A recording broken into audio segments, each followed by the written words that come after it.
Welcome to the Smithsonian Learning Lab. In this video, you'll learn how to export a printable version of a collection to use offline. When viewing a collection that you would like to print, click the Print button, which is located in the upper right and shaped like a printer.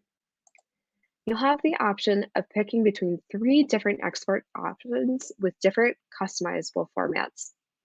If you choose to export the collection as a PDF or Word document, you'll be asked to choose whether you would like to export only images or all collection items, and whether or not you would like to include your collection information, resource annotations, and assessments. Please note, PDF and Word files included in the collection will not be included in this exported document. The booklet export option will allow you to format and print collection items as a booklet or zine. Prompts will allow you to select the front cover, 6 inner pages, and back cover from image and canvas resources in your collection. The printable export also includes a guide to print and fold the booklet.